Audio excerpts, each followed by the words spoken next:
Con la cuenta regresiva para los Juegos Olímpicos en París, aún hay varios retos que enfrenta el gobierno de Francia. El principal de ellos es la seguridad.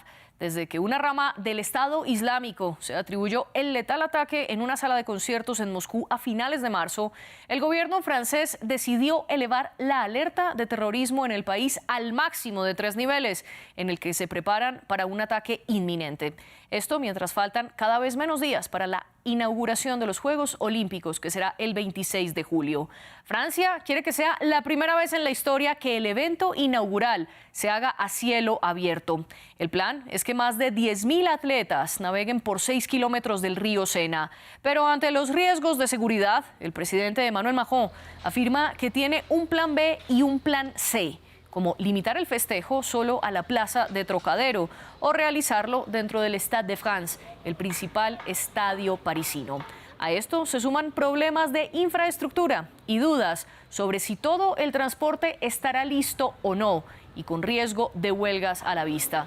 ¿Qué retos enfrenta entonces Francia antes de que comiencen los Juegos Olímpicos de París de 2024? Es lo que hablaremos en el debate de hoy. Para eso le doy la bienvenida a nuestros invitados. Aquí en los estudios de France 24 desde Bogotá estamos con el editor de deportes de France 24, Juan Pupiales. Desde Rocky Hill, Estados Unidos, nos acompaña nuestra periodista deportiva especializada en Juegos Olímpicos, Eumar Esaa. Y en París se conecta con nosotros Alan Riding, escritor y experiodista de New York Times para América Latina y Europa. Autor además de varios libros, uno de ellos Vecinos Distantes, retrato de los mexicanos. A los tres les agradezco por aceptar esta invitación y a nuestra audiencia la invito a que dejen sus comentarios en las redes sociales. Estamos con el hashtag #ElDebateF24. ¿Ustedes qué opinan de los Juegos Olímpicos? Los leemos. Mientras ustedes nos escriben, les recuerdo que también estamos en Apple Podcasts, Spotify, Deezer y TuneIn. Juan, bienvenido aquí a su estudio. Comencemos con un breve panorama de cuáles son esos principales retos de los Juegos Olímpicos. María Clara, ¿qué tal? A lo que comentabas antes de la seguridad, el otro gran reto que tienen estos Juegos Olímpicos es el transporte, y abiertamente las autoridades lo dicen: seguridad y transporte son las dos grandes preocupaciones que tenemos. Esa ceremonia de 6 kilómetros a lo largo del río Sena, entre el puente de Austerlitz y el puente de Jena. Unos miles de atletas, digamos 10.000, no todos van a la inauguración, a lo largo de 150 botes en un espacio extremadamente abierto. Ya lo comentabas, primera vez en la historia que el estadio de atletismo principal no va a albergar la ceremonia de inauguración. Muchas preocupaciones, tanto así que se tenía previsto que 500.000 de personas estuvieran en esa ceremonia de inauguración. Se rebajó la cifra a 330.000 personas, 200.000 personas de manera gratuita y el resto de pago. Esto por las preocupaciones de seguridad. Ese resto de plazas que había era de personas que iban a estar en balcones, que se iban a acomodar para esto, pero precisamente a raíz de las preocupaciones por seguridad se rebajó de esa manera tan drástica el número de espectadores que habrá en esta ceremonia inédita de los Juegos Olímpicos. El otro, el transporte. Las líneas de metro van a trabajar cada día como si fuera un día muy agitado, en una época además que es de verano, en donde hay discusiones sobre si tendrán el personal necesario para cubrir esta época. Un matiz importante: estos Juegos Olímpicos se van a celebrar a 6 meses de que la RATP, que es el sistema de transporte, es la empresa que tiene el monopolio sobre el metro y parte del RER, de los trenes de Francia, pierda el monopolio y se abra al libre mercado. ¿Quién va a organizar nuevamente el transporte en la región de Île-de-France? Entonces es un contexto interesante el que se va a dar para manejar el transporte en estos Juegos Olímpicos, y sin duda alguna estos dos ejes son los que más dolor de cabeza tienen ahora mismo para las autoridades de estos Juegos. Bueno, ya vamos a adelantar y hablar más en profundidad de lo que usted habla de los transportes, pero antes quiero darle la bienvenida a Eumar Esaa. Eumar, cuéntenos sobre la seguridad, porque ya habíamos mencionado cómo la situación cambió para Francia luego de los ataques en Moscú. Sin embargo, también ha habido otros hechos. En octubre de 2023 hubo un ataque con apuñalamientos precisamente en Francia, y ahora en abril de 2024 el Estado Islámico amenazó la UEFA Champions League. Sin embargo, por fortuna no sucedió nada. ¿Cómo esto puede amenazar los Juegos Olímpicos, o son amenazas muy distantes de las justas? No, en realidad no son distantes. Los Juegos Olímpicos son un evento pues realmente bastante controlable cuando está confinado. La seguridad cuando uno entra a una sede de un evento de los Juegos Olímpicos es increíblemente rigurosa. Te hacen vaciar todos los bolsillos, se verifican que no haya ningún artefacto que pueda ser metálico. Incluso las monedas tienen que salir antes de pasar por los detectores de metales, por los rayos X a los que someten incluso los equipos de prensa.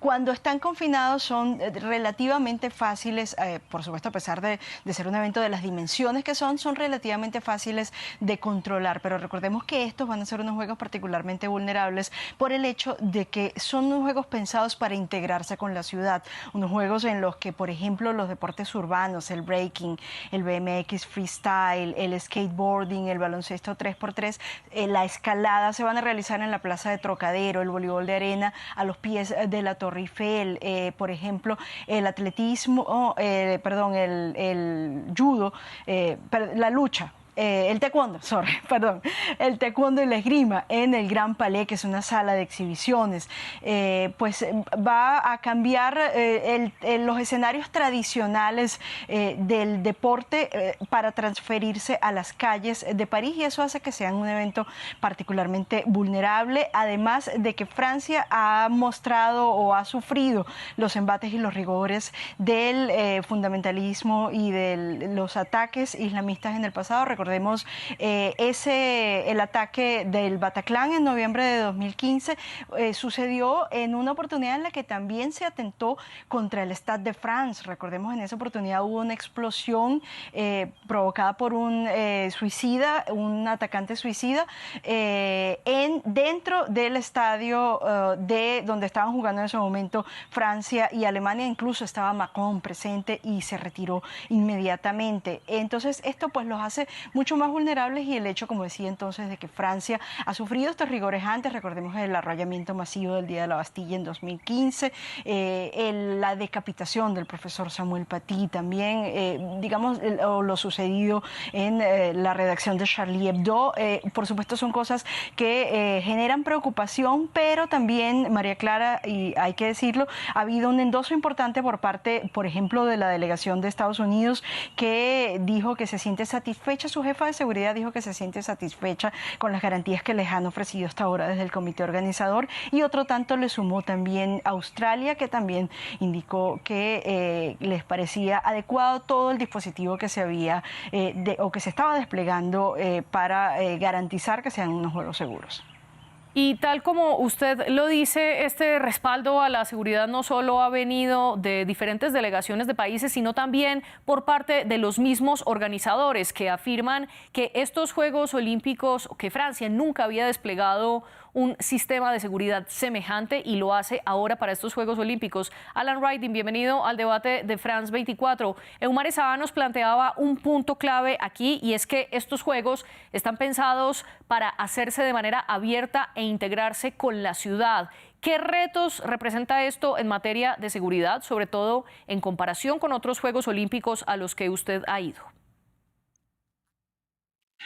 Bueno, todos Juegos Olímpicos tienen la amenaza de alguna reacción de cualquier grupo que se opone. No olvidemos, hasta en México en 68 hubo una matanza de estudiantes justo antes. Entonces, en 72 hubo la matanza de parte de los palestinos, la Organización de Liberación de Palestina, contra los atletas de Israel. Obviamente, el hecho de que vivimos hoy en día un ambiente, tanto en el Oriente Medio como en Rusia y Ucrania, de mucha tensión, provoca aún más preocupación por lo que puede ocurrir. Y la presencia casi permanente en los últimos 15, 20 años del Estado Islámico hace que es imprevisible. Entonces, a mí me tocó cubrir los Juegos Olímpicos de Barcelona. Había mucha seguridad porque todavía había un nacionalismo catalán que no era violento. Había el ETA, mucha preocupación del ETA. El rey iba a estar ahí. Entonces había mucha preocupación. Hoy en día se puede decir que hay más preocupación. pero de todos modos es un caso permanente en los Juegos Olímpicos. Ahora, para cambiar, para brevemente sacar el tema de la seguridad y el peligro que puede ocurrir, aunque con toda la seguridad del mundo puede ocurrir algo, eso no, tenemos que aceptar eso. Pero ¿cuáles son los objetivos? Bueno, de un lado, París quiere mostrarse de lo más... Nosotros hemos vivido meses y meses y meses de obras que es un espanto y todo el mundo está cansado de eso. Pero el hecho es que París quiere lucirse como París. Pero lo que queda de un juego, de los Juegos Olímpicos, son más importantes que una cosa de imagen. Y son las obras, sí o no son utilizadas. El caso de Barcelona acabó siendo casi un ejemplo para el mundo, cómo se utilizó el dinero, la oportunidad de los Juegos Olímpicos para reformar, rehacer casi Barcelona. El día de Barcelona hoy, el día de hoy es totalmente diferente al Barcelona antes. Normalmente se busca mejorar las partes más pobres. En el caso de los Juegos Olímpicos de Londres de 2012, era el este de Londres, la parte más pobre. Aquí lo importante, lo que va a quedar, la gente va a decir, mira, valió la pena, es todas las obras que están haciendo en las partes más pobres, fuera de la ciudad, fuera del famoso periférico, en Saint-Denis, en Saint-Ouen, y no solamente obras deportivos, no solamente nuevos estadios, pero también habitación, lo que sería obviamente la vía olímpica, qué tipo de función tendrá en el futuro. Entonces yo creo que el caso inmediato es seguridad, no cabe duda. Segundo, imagen, París, y después en unos 2 o 3 años, qué pasó con todo el investimiento que se hizo. Hoy en día, por ejemplo, se critica mucho a Grecia, que tuvo los Juegos Olímpicos, porque construyeron mucho y no los utilizan. Entonces, también parte de eso es que se construye un estadio, un lugar que se está usando en muchos lugares que ya existen, pero donde se construye, lo importante es que tenga una función posterior. Si no, acaba siendo una pérdida de dinero.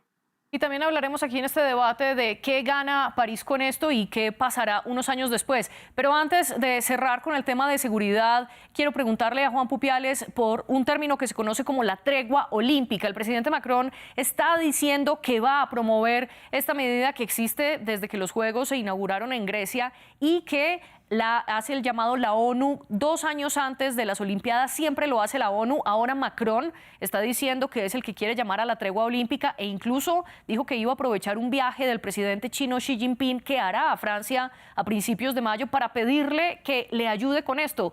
¿Es posible una tregua olímpica, sobre todo en el contexto de la guerra en Ucrania y la guerra en Gaza? Es que estamos en uno de los contextos más bélicos de los últimos años y la mala noticia para Macron es que después de que él dijera esa propuesta de la tregua olímpica, le preguntaron al respecto al presidente ruso Vladimir Putin y dijo que él sospecharía que Ucrania aprovecharía esa tregua olímpica para reagruparse. Entonces ya notas una negativa por parte de Rusia para esta tregua olímpica, que no deja de ser algo muy simbólico. Se emite una resolución de Naciones Unidas, es una tradición efectivamente, pero en contextos como estos, o sea, se muestra muy difícil a que efectivamente haya una tregua completamente en las guerras en Ucrania y en Gaza. Esta tregua olímpica viene de una época en los reinos de Grecia en los que 3 reinos se ponen de acuerdo para no atacarse, para respetar esos juegos de la antigüedad.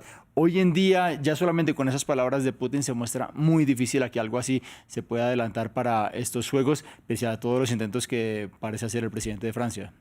Y usted mencionaba también el hecho de los rusos. Eumar, le quiero preguntar qué va a pasar en estos Juegos Olímpicos con los deportistas rusos y bielorrusos. Y sobre todo hay una gran disputa porque hasta ahora el tratamiento va a ser muy diferente, por ejemplo, frente a los deportistas israelíes. Pues sí, ese es uno de los grandes temas que todavía está en la discusión porque hay una oposición bastante fuerte por parte de delegaciones, incluso por parte de la misma alcaldesa de París, Anne Hidalgo, que ha dicho que los rusos y bielorrusos no son bienvenidos a París. Aceptar a estos competidores en un contexto olímpico resulta complicado porque, recordemos, una de las condiciones que ha fijado el Comité Olímpico Internacional es que los atletas no tengan filiación con sus ejércitos, con los ejércitos de esos países y que no se hayan pronunciado a favor de la guerra como condición para ser considerados neutrales y por lo tanto ser aceptados en los Juegos. Pero hablamos de un contexto deportivo en el que muchos de estos competidores provienen de clubes que son clubes del ejército, clubes militares. Entonces, pues es muy difícil hacer ese deslinde, hacer esa separación de quién sí está vinculado con un ejército y quién no lo está, porque no solamente un grado militar indica la afiliación con una fuerza militar, con una fuerza del ejército o de algún movimiento de este tipo. Se ha despejado, eso sí, la amenaza de un boicot porque hace pues un buen rato que ya no se menciona la posibilidad de que países se retiren. En algún momento se llegó a pensar en una coalición de países, sobre todo de Europa del Este, se hablaba de los bálticos, de Polonia, por supuesto de Ucrania, que pensarían dos veces su participación si se admitía la participación de rusos y bielorrusos. Ya termina siendo una participación más anecdótica que otra cosa porque van a ser unas cantidades mínimas, no van a tener representación de sus equipos nacionales, por supuesto no van a tener símbolos, ni siquiera van a contar para el medallero, ni van a desfilar en la ceremonia inaugural, pero siguen concitando la oposición y el rechazo de buena parte del mundo occidental. Y usted mencionó a la alcaldesa de París, Anne Hidalgo. Alan, quiero preguntarle cuál ha sido la disputa entre la alcaldesa y el presidente Macron, porque ya lo mencionaba Eumar, Anne Hidalgo ha tenido una postura en contra de los deportistas rusos y bielorrusos. También ha dicho que el transporte no va a estar listo en París para las justas olímpicas y recientemente cuando el presidente Emmanuel Macron habló de un plan B y un plan C para la inauguración, Anne Hidalgo lo contradijo y dijo que ella solo conocía el plan A. ¿Qué es lo que está pasando en materia política dentro de Francia? Bueno, la verdad es que eso es mucha pequeña politiquería. Anne Hidalgo tenía ambiciones hasta para ser presidenta ella misma, pero le fue muy mal en las últimas elecciones, entonces ella todavía tiene su último poder. No hay que olvidar que en todos los Juegos Olímpicos que yo he cubierto o he estado cerca, siempre se anticipa lo peor, que no van a acabar las obras, el transporte público no va a funcionar, etcétera, etcétera. Claro, Francia y París tienen una tradición de huelgas, pero aun cuando hay huelgas de transporte, funciona el transporte. Eso es lo que la gente olvida, se reduce. En términos del impacto hay esta cosa que la gente olvida muchas veces, que efectivamente es la ciudad y la anfitriona es el alcalde de la ciudad, no el presidente de la República. Eso es un punto importante, aunque, claro, mucho del dinero viene del Estado o del país en general, el gobierno republicano. Pero de todos modos, ella tiene una voz. Y eso produce tensiones porque ella también tiene sus ambiciones. Pero honestamente, yo no soy uno que entra en pánico en estas situaciones. Eso de plan B, el presidente dice una cosa, ella dice otra cosa. Ella es lo que queda del Partido Socialista, queda muy poco, aunque como siempre se está tratando de renacer.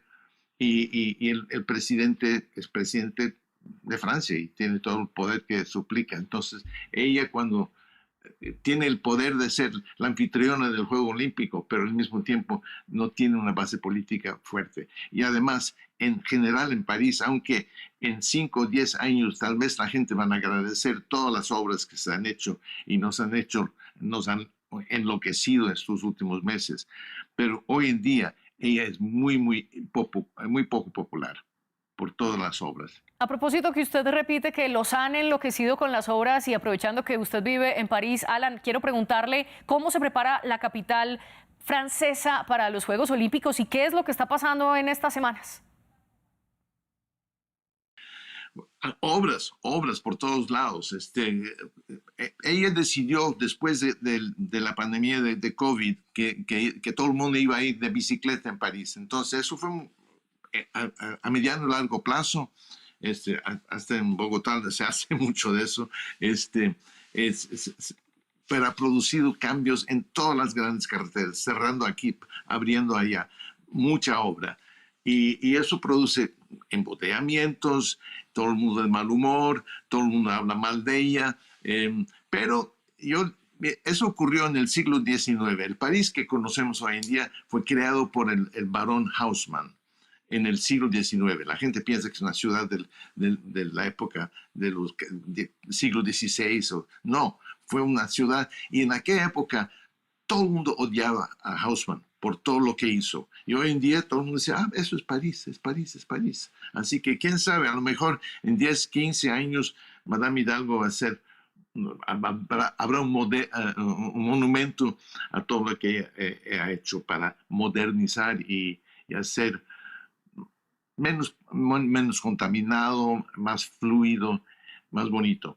Pero hoy en día, nada. Ya veremos entonces después de estas obras y estos momentos de caos que pasará con París después de los Juegos Olímpicos. Pero Alan, usted mencionaba las huelgas, afirmando que París sigue funcionando incluso cuando parte del transporte deja de funcionar precisamente por estas protestas. Juan, contextualícenos por favor qué es lo que está pasando, porque ya ha habido amenazas de que parte del sistema ferroviario va a salir a protestas durante los Olímpicos. Claro, aquí en América tenemos que tener en cuenta que julio y agosto es la temporada festiva en Europa y las empresas dan vacaciones a parte de su personal, se hace un intercambio y se quedan con un personal en mínimos, por decirlo así. Lo que se está negociando es cómo cubrir a ese personal que se va a ir de vacaciones y cómo tener un reemplazo que tenga un salario digno para cubrir estos juegos, cuando en estos juegos, como te comentaba antes, va a haber además una frecuencia altísima. Van a llegar 7 millones de personas adicionales a París para estos juegos. Se estima que más o menos serán 15 millones en total de personas que van a estar en París para los Juegos Olímpicos. Entonces, lo que se busca es negociar que haya personal cualificado para esta gesta tan importante, y esto en un contexto en el que a final de año la empresa que tiene el monopolio de ese transporte va a dejarlo para abrirse a concurso. Entonces, es un tema en donde una huelga puede darle el poder a alguien, puede girar en favor de alguien en un momento de cierta incertidumbre sobre cuál es el futuro del sistema ferroviario en Francia. Esto seguramente el señor Raiden nos podrá comentar mucho mejor, pero entonces esa es una gran preocupación que ahora mismo, tanto así que desde las autoridades de Île-de-France hay una propuesta que generó algo de polémica, que es vayan caminando a los Juegos Olímpicos, y no nos podemos olvidar de otra cosa, estos Juegos van a ser en pleno verano, el calor, lo sabes tú mejor que yo, María Clara, venimos rompiendo récords de verano cada año. Se estima que este verano en Francia va a ser nuevamente un verano el más caluroso de la historia. Entonces imagínate, vayan caminando a los Juegos con unas temperaturas altísimas en pleno verano parisino.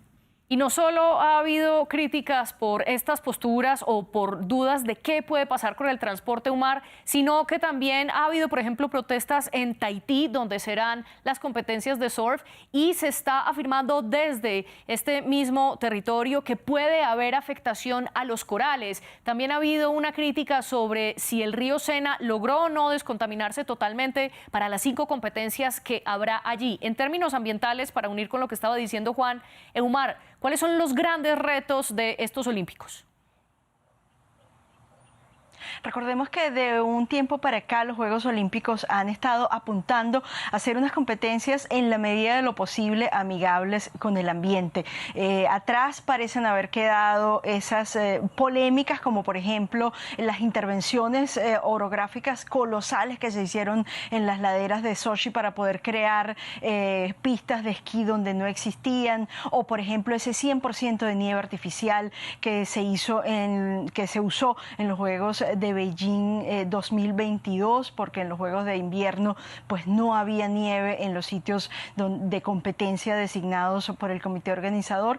Y el Comité Olímpico Internacional está tratando de aupar unas competencias que tengan un impacto cada vez menor en el ambiente y incluso veíamos en estos días una delegación japonesa que presentaba unos uniformes que iban a llevar impreso digamos, la huella de carbono, la cantidad de emisiones que hizo falta, que se emplearon en la manufactura, en la fabricación de ese uniforme. Entonces, este termina siendo pues un compromiso muy importante de los Juegos Olímpicos de ahora en adelante, convertirse en una justa verde. Y en el caso del saneamiento del Sena, el desafío es realmente cuesta arriba, porque hasta el momento lo que se ha podido constatar es que no se están cumpliendo los objetivos. Esto por lo menos a juzgar por ese informe que presentó hace un par de semanas la organización de monitoreo de la calidad del agua, Surfrider, que es una competencia, es una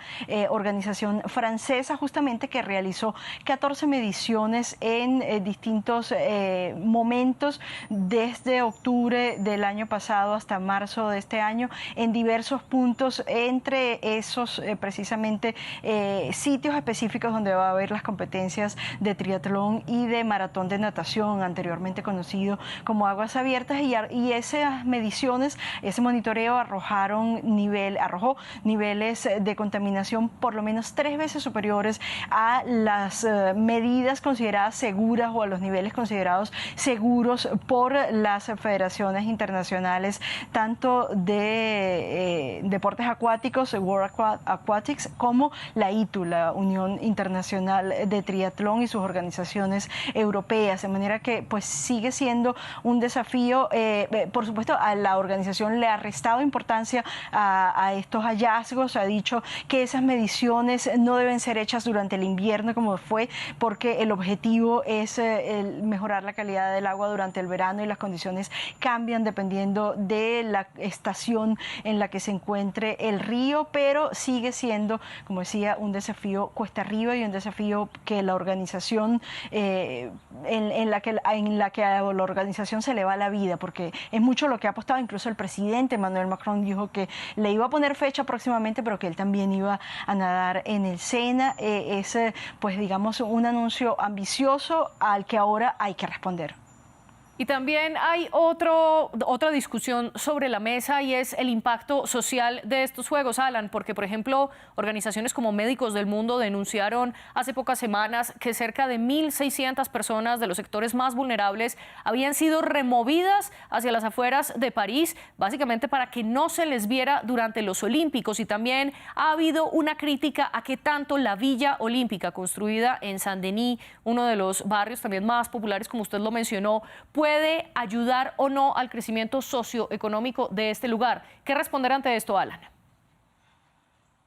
Bueno, primero, ustedes que seguramente muchos de ustedes y los televidentes conocen a Francia, conocen a París y conocen a los franceses. Entonces, los franceses automáticamente se quejan de todo. Yo tengo ya 30 años viviendo aquí y ya me acostumbré tanto de que eso no funciona, eso no funciona, eso no funciona. El dicho es que los franceses viven en el paraíso y piensan que viven en el infierno, así que es un dado. Ahora, que hayan, digamos, limpiezas de los mendigos que viven en la calle, eso ocurre en todas las ciudades, perdón, no me choca. Ahí están, paso yo todos los días, a lo mejor los van a poner fuera de la ciudad para que no se vea, aunque francamente se ven turistas aquí todo el tiempo. El impacto de la ciudad, de la Vía Olímpica, y qué tipo de impacto tendrá a mediano plazo, no sé. Los funcionarios socialistas, comunistas, que son tradicionalmente las autoridades de Saint-Denis y toda esta región, por el momento están, al parecer, satisfechos con las obras. Están a la expectativa de un cambio fundamental en la vida social de la gente. El punto, para mí, más importante, finalmente, a mediano plazo, es si hay trabajo para la gente. La gente necesita trabajar. y está muy bien construir edificios y hasta casas y apartamentos, pero si no hay trabajo, y en este momento hay trabajo porque hay mucha obra, pero si no hay trabajo permanente, entonces no se va a poder levantar el nivel económico permanente de estas regiones. Hay un punto que quisiera hacer notar, que hemos discutido los Juegos Olímpicos sin un tema que en el pasado siempre era casi uno de los principales temas, que era las drogas, el doping. Y presumir que no va a haber doping y que no va a haber escándalos de doping es inocente. Ocurre siempre y ha ocurrido en Sochi apenas pocos años atrás y será un tema que cuando estalla va a haber también mucha prensa. También de los retos, le hemos dado un amplio despliegue aquí en este programa, pero quiero, para concluir, Juan, tomar lo que decía Alan también de lo que gana Francia y lo que ganará París con estos Olímpicos. ¿Cuál es el balance entonces que usted hace de los retos frente a estos beneficios? Yo creo que Francia puede ganar muchísimo, es que el deporte tiene un potencial muy grande. Hacer bien unos Juegos Olímpicos te deja ganancias hasta políticas para aquellos que las buscan, ganancias para la ciudad. Yo siempre cuento esta anécdota, yo soy de Cali, en Cali se hicieron unos Juegos Panamericanos y eso cambió la ciudad de tal manera de que terminó fomentando hasta la cultura de bailar salsa en discotecas, porque Cali a través de esos Juegos fomentó la llegada de turistas para el baile. Entonces tú no te imaginas ni siquiera cuál es la capacidad que tiene el deporte para una ciudad. El caso de Barcelona, Barcelona se abrió el mar gracias a los Juegos Olímpicos. Lo comentaba el señor Raiden, París es bellísima, París ya gana con eso, y que la ciudad por sí sola es muy linda. Solamente imagínate, la llegada de ciclismo va a ser una llegada en la prueba de ruta en Trocadero, solamente esa postal ya es muy bonita. Entonces yo pienso que para que estos juegos salgan mal, tiene que ser de verdad que fallen muchas cosas. París ya tiene mucho ganado para que eso salga bien solamente con organizar los Juegos. Eumar, ¿y usted qué opina que puede ganar París y Francia con los Juegos Olímpicos? Pues en la línea de lo que menciona Juan, hay un legado importante que en este caso no va a ser probablemente de instalaciones deportivas, como lo fue por ejemplo en Londres, donde las instalaciones, se crearon instalaciones que luego pudieran ser adaptadas a la realidad de las regiones en las que se estaban ubicadas. Por ejemplo, el Estadio Olímpico de Londres luego fue reducido de tamaño para que no resultara tan engorroso su mantenimiento y pudiera adaptarse a unas condiciones de uso sustentables, no terminara siendo el elefante blanco que han sido otras instalaciones deportivas, por ejemplo, de los Juegos de Atenas o de los Juegos de Río 2016. Entonces, digamos, el legado o pues lo que le deja los Juegos Olímpicos de París a Francia no tiene que ver con hormigón, no tiene que ver con cemento, no tiene que ver con construcciones, tiene que ver sí mucho con una cultura. Por ejemplo, de cara a los Juegos Paralímpicos se está desarrollando una movilidad o tratando de hacer posible una movilidad para las personas en condición de discapacidad que la ciudad no tenía. Entonces ese es un legado pues muy importante que dejan estos Juegos Olímpicos, y como decía, es una visión cultural de lo que el deporte puede terminar aportándole a una ciudad como París, que no sucedió en las dos ocasiones anteriores. Sí fue mucho lo que los Juegos de 2024 le aportaron al olimpismo, porque le aportaron sus primeras grandes figuras, como por ejemplo el caso de Paavo Nurmi o de Johnny Weissmuller, pero no lo que los Juegos le dejaron a la ciudad. En esta ocasión los Juegos de 2024 le dejaron culturalmente muchas cosas valiosas al deporte. En esta oportunidad culturalmente dejan cosas muy valiosas para la ciudad. Y Alan, su conclusión, usted hablaba que París podría lucirse o quiere lucirse con estos Juegos Olímpicos, ¿lo logrará? No, seguramente, y como hemos dicho, algunas ciudades se acuerdan muy bien, Sydney también, Barcelona, algunas ciudades que han aprovechado bastante y la memoria se queda permanente. Quiero hacer notar una cosa, en las imágenes que estamos viendo de las obras, de la gente trabajando, casi todos los que están haciendo el trabajo duro son inmigrantes, muchos africanos. Entonces yo creo que también es importante que se sepa que aunque hay el debate entre izquierda y derecha, racismo, inmigración y todo lo demás, la verdad es que toda esta obra física que se ha hecho no sería posible sin los inmigrantes. Así es, y también ha sido uno de los puntos a resaltar en este trabajo también ha habido críticas frente a las condiciones laborales de las personas que están construyendo estas infraestructuras. Alan, gracias por traer este importante punto al debate. Por ahora, lastimosamente, se nos acaba el tiempo. Alan Riding, Eumar Esa, nuestra periodista deportiva de France 24, y Juan Pupiales, nuestro editor, gracias por acompañarnos en el programa. Y gracias también a nuestras productoras Laura Garzón y Tania Herrera con los invitados. Ustedes sigan conectados aquí en France 24.